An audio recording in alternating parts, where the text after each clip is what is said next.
Pendant un an, nous avons réalisé un PSE. Le sujet de ce PSE, les hydrogels macroporeux pour l'ingénierie tissulaire. Mais au fait, qu'est-ce que c'est un hydrogel macroporeux? Pierre, oui, quoi? Est-ce que tu sais ce que c'est un hydrogel macroporeux? C'est pas un polymère qu'on peut gonfler avec de l'eau? Alors ouais, en fait, un hydrogel macroporeux... Mais... T'inquiète pas, on va te soigner avec les hydrogels macroporeux. D'habitude, pour réparer les tissus, on utilise des points de suture, mais ça fait mal.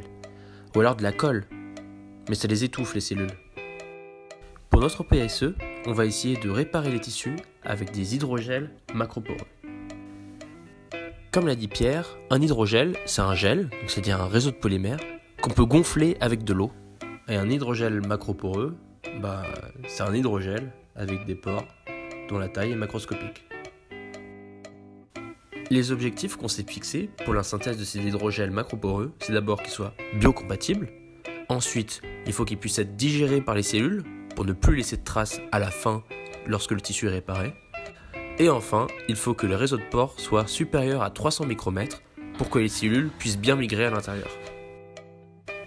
Nous nous sommes d'abord tournés vers le PLGA, acide polylactide coglycolide. Nous nous sommes tout d'abord lancés dans la synthèse du PLGA. Pour cela, nous avons réalisé le montage suivant. Un ballon fermé par des septomes sur lequel on a monté un réfrigérant à boules et le tout surmonté d'un ballon d'azote. Et bien sûr, pour contrôler la température lors de la réaction, un thermomètre.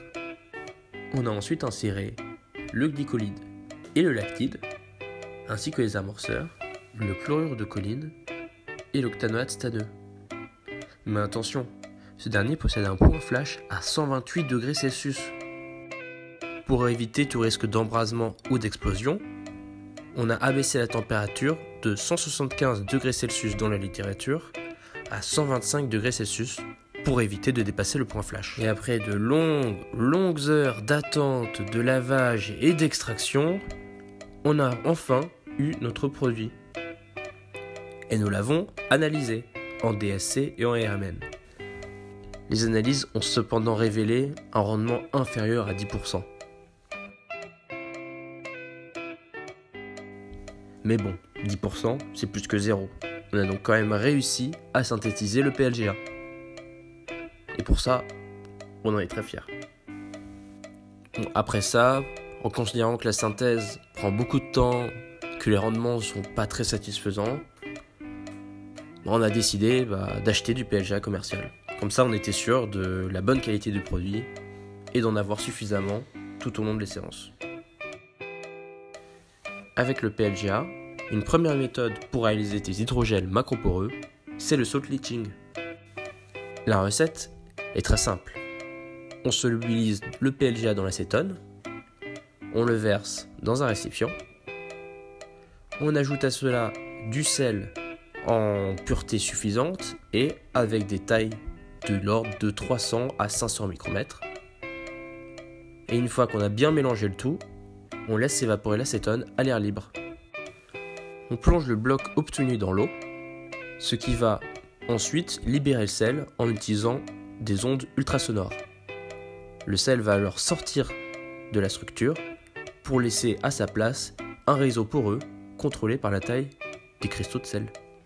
Sur ces images, on voit bien qu'on a réussi à obtenir des hydrogels macroporeux dont la taille est bien entre 300 et 500 micromètres. La deuxième méthode, c'est l'impression 3D d'une matrice sacrificielle.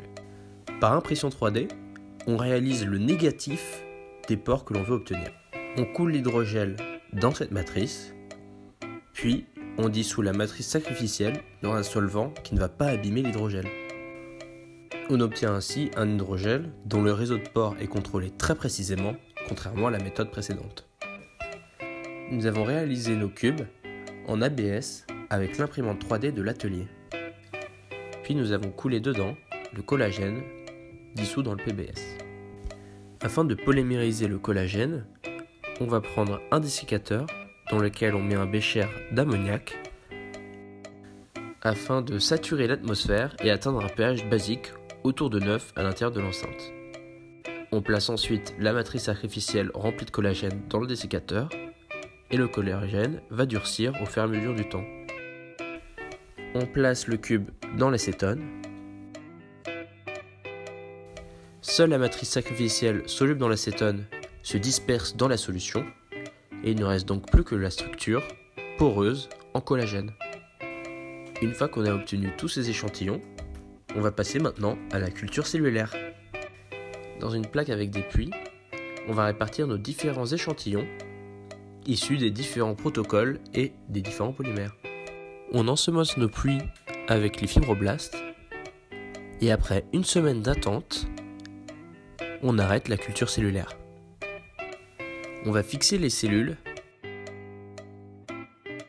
non pas avec de la glu, mais avec du PFA, ce qui va nous permettre de voir jusqu'où ont migré les cellules lorsque l'on va analyser nos échantillons. Avec les structures en PLGA, on a réussi à observer des cellules à l'intérieur des pores. Ça valide donc la réussite de nos expériences. Pour réduire le coût de nos expériences, nous avons réalisé des structures en PLA d'imprimante et en agar. Mais il nous aurait fallu plus de temps pour obtenir des résultats satisfaisants.